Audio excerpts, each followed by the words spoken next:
Good afternoon, grade 11s. Welcome to your second CAT Zoom lesson.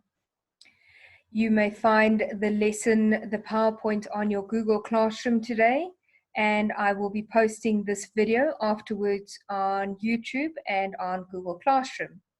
Okay, today we are going to discuss Module 1.6, the dark side of computing. So please follow me as we go to the PowerPoint.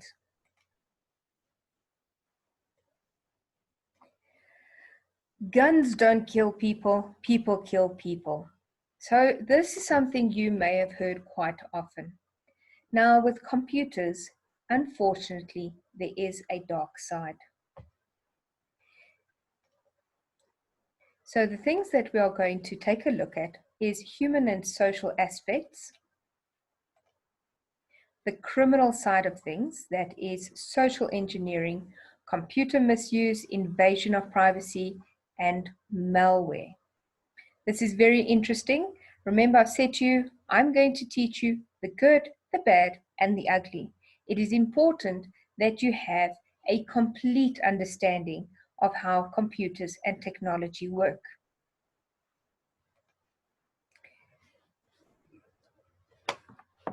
The idea is that it is not a tool itself that is dangerous, but rather the way that people choose to use computers. This concept can be applied to almost any human invention, including computer devices. On the one hand, humans are careless and prone to make errors. Computers only ever do what they are told, following sets of rules created by the human programmers to process data captured by the human operators. As we rely more and more on computers to manage our lives, the scope and potential for human error to be magnified by computer systems grows ever greater. And sometimes the consequences can be devastating. But on the other hand, if the computer is the ultimate and most flexible tool that man has ever created, then it is inevitable that there will be people who will find endlessly creative ways of using computers to achieve criminal goals. Okay, so let us take a look at the first section, human and social aspects. Human errors are the cause of most computer errors. You've heard the saying, the error is between the keyboard and the chair. So a computer cannot do anything out of its own. It can only do what you've programmed it to do. In other modules of this book, we look at the technical aspects for protecting ourselves from human errors in computing, how to maintain information accuracy, data protection through backups, and dealing with issues such as software bugs, which is why we have to update our software on a regular basis. What we do in this section is look at how human errors affect computer users and society as a whole. We also look at human and social components of data protection. So the technical aspects of protecting ourselves from human errors in computing. The first part, information accuracy.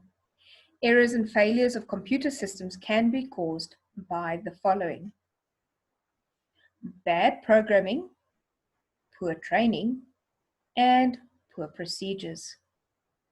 So let's take a closer look at bad programming. If a computer is full of logic errors and does not contain data validation techniques, so data validation means check if the user has entered the correct information.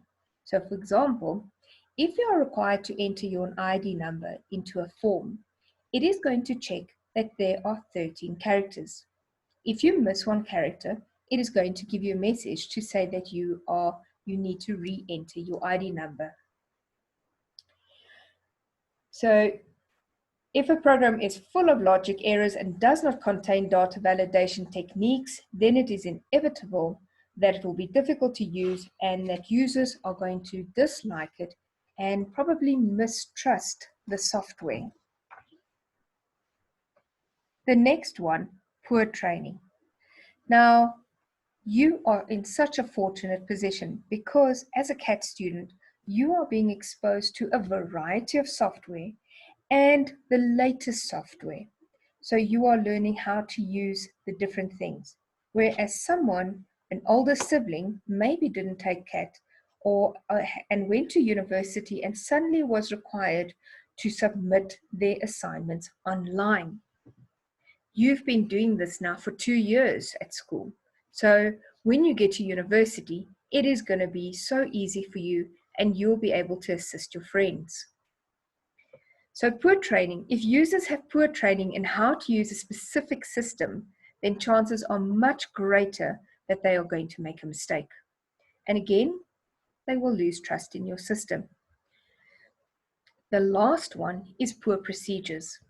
If the procedures for capturing data or generating reports are poor, then the computer system will be thought as faulty. This type of problem can be as simple as poorly designed forms that people fill in, or as complicated as poorly designed data flow. So, for example, statements are sent out before the payments have been completely processed, resulting in incorrect billing. Okay, so poor procedures is poor procedures for capturing data or generating reports, poorly designed forms that people fill in. Now in Access, you are going to, once you've processed all your data, you are actually going to design a report of the information in your PAT so that you can display it to your user.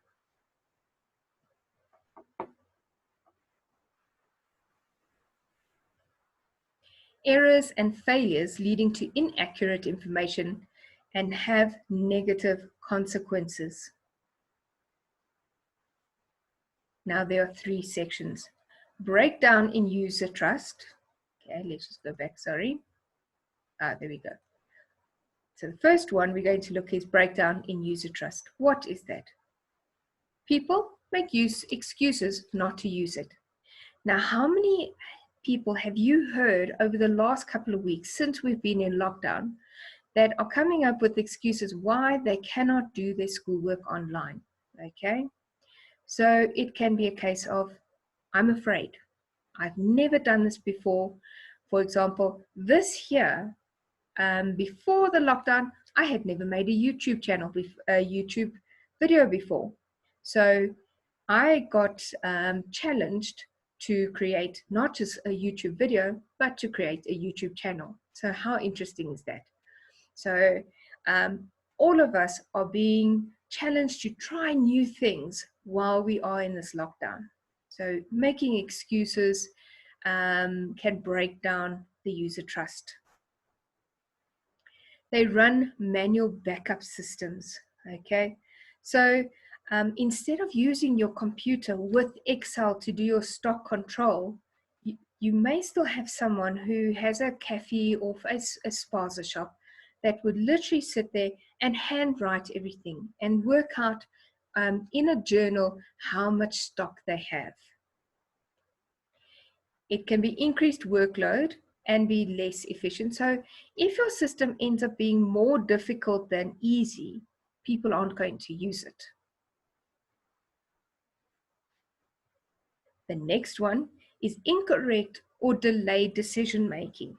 Okay, this is something that frustrates people the most probably, is that they're given information and the wrong information comes back to them, or they have given a response and now they sit and they wait. It's that saying of hurry up and wait. So let's take a look. So what could happen is I gave in my information and the wrong information came back to me. So people do not trust the information. They delay making decisions or make wrong decisions based on what they have. It can cost money or even lives.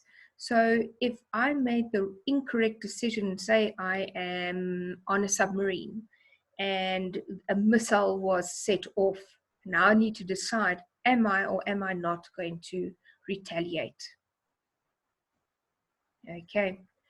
Then we have decreased product quality. Okay, poor information accuracy can result in decreased product quality in everything from school projects all the way to the laws passed by Parliament and the physical products you buy. The thing is, you can't just pass the responsibility for information accuracy over to your programmer who writes the software and the people who capture the data. People who use information need to learn vital skills for analyzing, interpreting, and judging the quality of information. So you're going to do that in your PAT. From your questionnaires, you are going to capture your data, and then you're going to analyze what the people have said. The information age creates the freedom for anyone to publish anything with ease. So this is why we often say to you, rather don't use Wikipedia.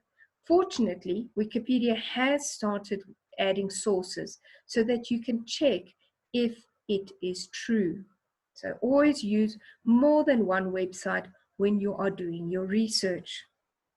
There is no guarantee that any given piece of information you are presented with is correct.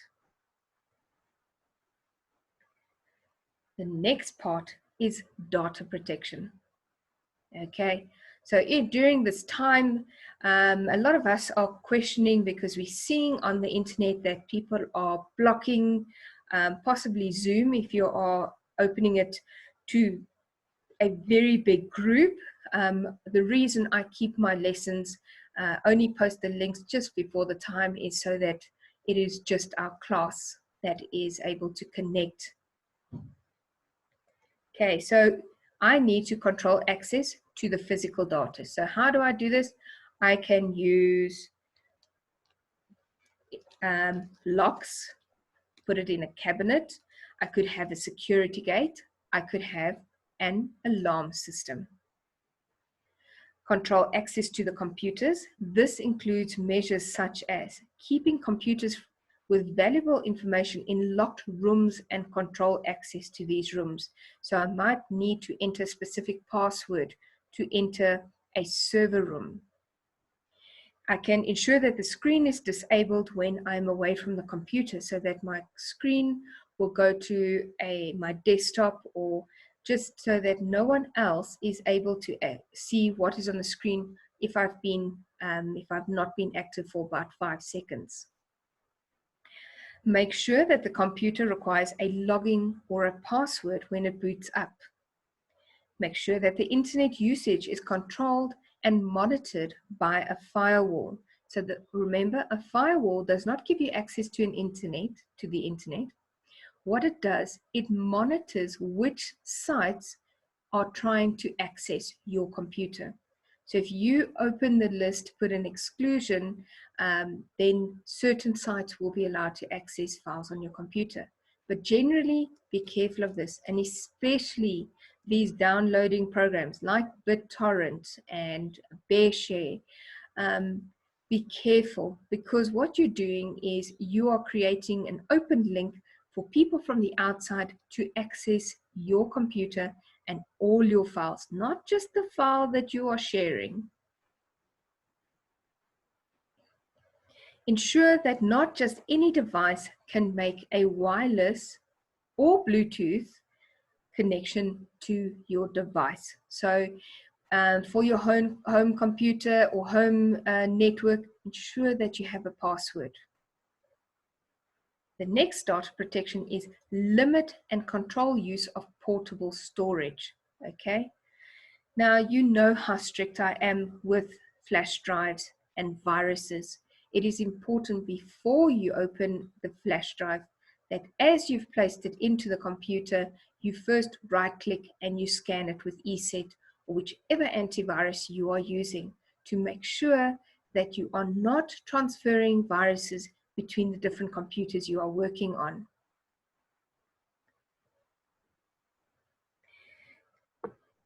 Keeping the only copy of data on a portable storage is risky, as it can be easily lost, stolen, or damaged.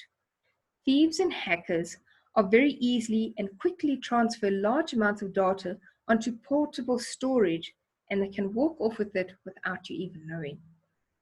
Remember, it doesn't matter what encryption you have. If someone can copy your document and take it away to another place where they can use lots of time and resources to decrypt it. Okay, so you can have all the passwords under the sun.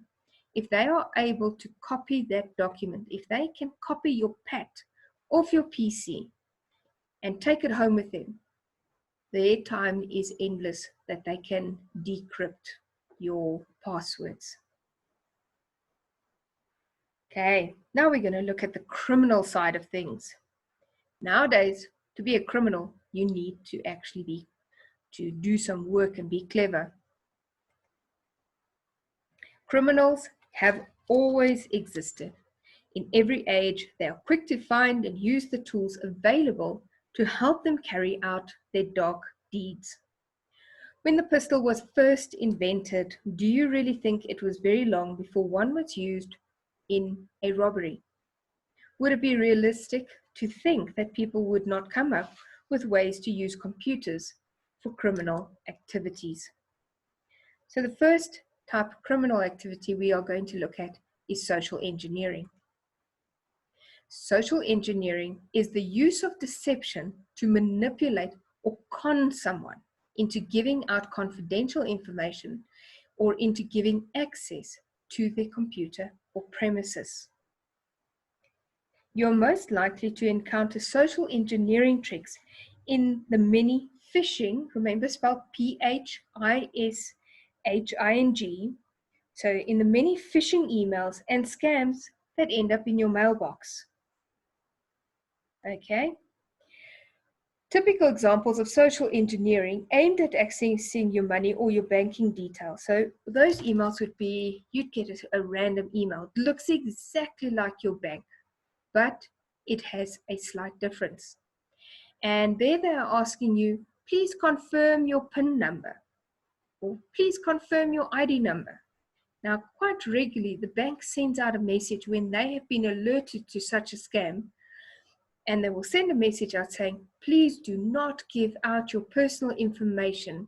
We will contact you correctly. Okay, so be very careful. If someone phones you and says, please just confirm your PIN number for your bank card, they could have gotten that information off somewhere else, and all they need is your card number and your PIN. Okay.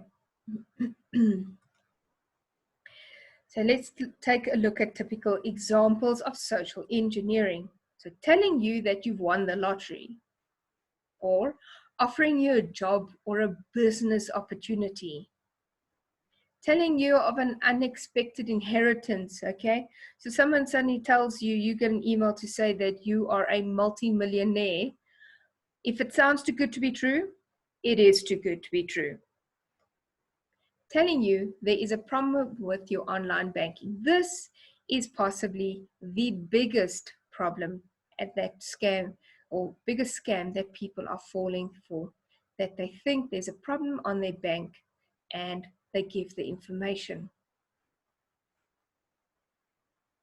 Now, how do I protect myself against social engineering? Remember, as I've said, if it sounds too good to be true, then it probably is. Know the people you work with and don't trust strangers around data. So if you're at the ATM and there's someone lurking behind you, are you going to enter your PIN number into the ATM? No, I wouldn't. Okay. So as soon as someone's trying to offer to help you at an ATM, just say to them, thank you very much, cancel the transaction and walk away. Be skeptical of offers that need something from you. So for example, confirm this information. Think before you act. If in your gut something feels wrong, just don't do it. Okay, computer misuse. Now, what would computer misuse be? If you do a research for the concept of computer misuse, you're going to find a very wide range of topics appearing in your results. when computer resources are used without the permission or for tasks not authorized by the owner of the computer. Say you come to the computer center and you say, "Ma'am, may I please come do my work?" And then I get there and you are playing a game. That would be computer misuse. Almost every aspect of the dark side of computing can be classified as computer misuse, from piracy and hacking to, unfortunately, child porn and fraud.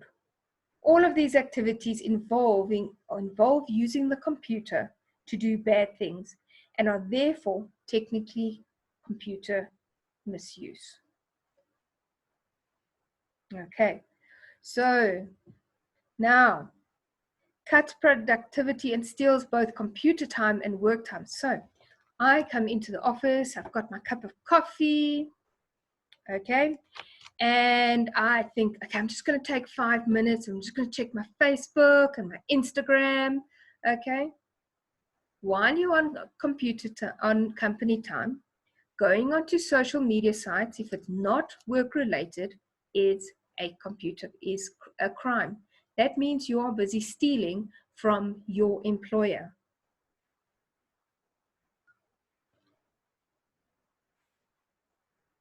An invasion of privacy. Invasion of privacy, like computer misuse, is often underrated part of the dark side of computing. It is actually quite difficult to define. When you look at your boyfriend or girlfriend's SMS or WhatsApp, so you say to them, "Oh, please get me something to drink," and they go to the kitchen and their phone beeps, so you pick it up and you read their message. That is an invasion of privacy. You have not asked that person whether you are allowed to. Or they say to you, "Oh, look at this picture," and they pass their phone to you. And then you spend the next 10 minutes looking through all their photos. They didn't give you permission to look at all their photos. They gave you permission to look at one of the photos. So,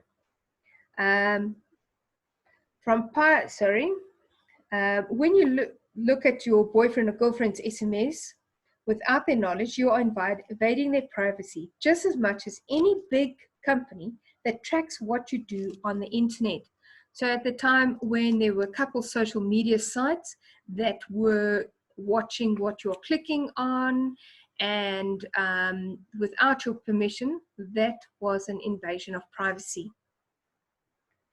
This topic is one of the biggest issues in computing and is increasingly under discussion. Countries and governments are starting to realize that they need to take steps to address this issue. Few countries have proper laws to protect privacy. The laws that do exist tend to focus on specific issues such as spamming. So spamming is when I have a cute email and I decide to send it out to all the staff at school. Okay, that is spamming. So as soon as you start sending it out en masse to people that don't need to get the information, it is considered spam. Spammers have, however, been successfully prosecuted and convicted.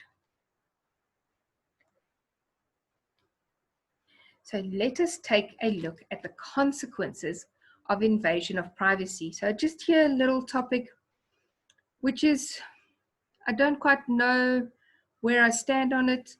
A lot of the sites and they are busy monitoring whether people are posting fake news about the COVID-19. Okay, if you're caught spreading fake news, then they can prosecute you. But here's the question: at what point is it invasion of privacy? Okay, so this is something that I still would like to investigate more. But if you are going to spread fake news, then you deserve to be prosecuted. Okay, so loss of productivity. So spam, for example, is an intrusion into your time and reduces productivity because you have to waste time dealing with it. So if you suddenly get to your email box tomorrow morning and there are 100 emails from people and things that have absolutely nothing to do with you, it is going to waste time that you should have been working on something of your work. So spam filters are also not perfect, and valid work and email can be blocked by accident. So it might let in the spam email and then block the actual document that you are waiting for. Identity theft. Okay, you've all heard this term. The vast amount of public information available in digital format gives people an opportunity to steal your identity and do things such as apply for credit in your name. Okay, so there are many different ways. So I have said to you, be careful of tagging yourself everywhere, wherever you go, because what the person will do is they will create a profile. So they'll take your picture, and looking at where you've tagged in and the preferences that you have clicked on, they will design a profile that looks just like you, but it's not you. And then they can possibly go and open a bank account in your name. Reality distortion through filters that personalize information. So your online view of reality is customized to match what companies think you will like. So if I'm searching coffee capsules, I love my coffee, okay? And if I'm trying to find and see what's the different flavors or the best coffee to buy, the next thing on the side of my screen, I'm going to find a whole bunch of adverts from companies that sell coffee.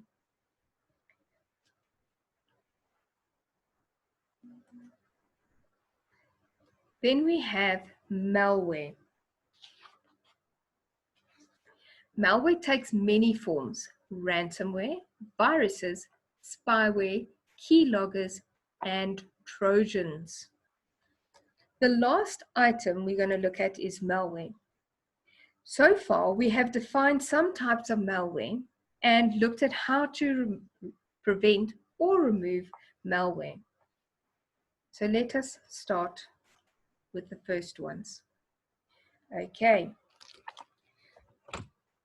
So, ransomware, think, what does this mean? When I hold someone ransom, I am demanding money. So I've kidnapped someone and I'm demanding money. Now, the latest form of crime is to kidnap your data. So I place a software on your device, maybe through an email or a link that you clicked on, and it installs the software onto your computer. And then what I do is I go and encrypt all your files.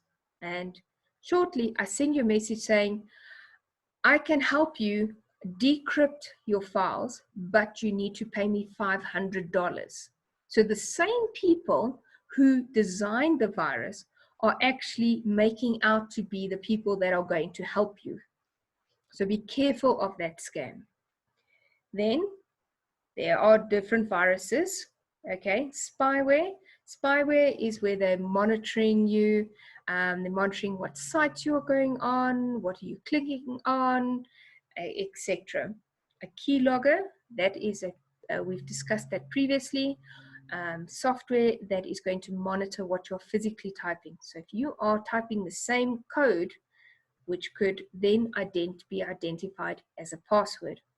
And Trojans, you all know the story where they built this wooden horse and the soldiers all hid inside the horse and went inside the city gates.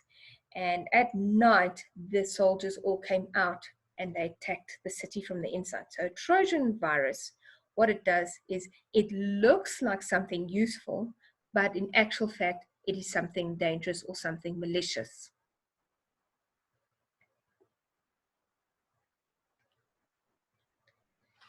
Okay, so let's take a look at the social consequences of malware. The financial cost.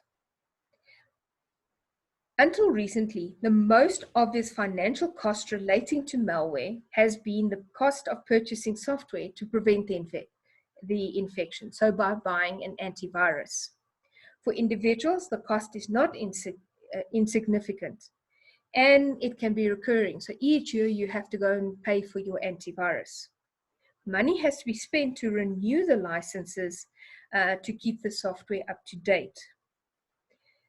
They also have to protect servers and websites as well as pay for the services of experts to help them in the battle against malware. The cost of this is passed on to the consumer when they buy the products the company produces. That means, on a practical level, that everything you buy in your grocery shopping, milk, bread, cheese, eggs, have a few cents or fractions of cents for fighting malware included in the cost.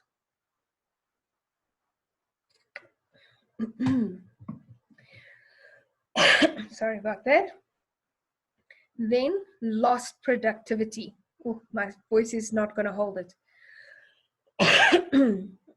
When computers are infected with malware, anything from several hours to several days or weeks of work can be lost or need to be used to retrieve the data that you have lost. All of this time is time that could have been used doing actual work. A single malware infection in a large company can result in millions of rands being lost. The last one, personal implications. The consequences of malware on a personal level are too numerous to discuss in depth, so we're going to just look at these four. They have to be less trusting of others. They have to assume that what appears to be messages from their bank could possibly fake. That pleas for help may be false. So someone could have a genuine problem, but you've been so used to being scammed that you just distrust everyone. They may have to live with the possibility that they may lose their savings and investments because of a computer fraud. Okay, that is something that has happened. People are said, invest in this new thing, this is your retirement plan, and then the whole thing goes belly up, and these people lose all their money from their retirement. They have to live lives that are made more complicated because every website, email system, chat system, bank needs a password. And it is not a good idea to use the same password for everything. And the last one, time wasted. Their time is wasted in many different ways. For example, their mailboxes and cell phones are flooded with spam that takes up their time. And if they are victims of identity theft, it is always a hassle to sort out the mess created. Because then what they have to do is they need to prove that they are legitimately who they are and that this other person who's taken their identity is actually the criminal. So you will need to get the police involved and all sorts of people to try and prove this. Okay.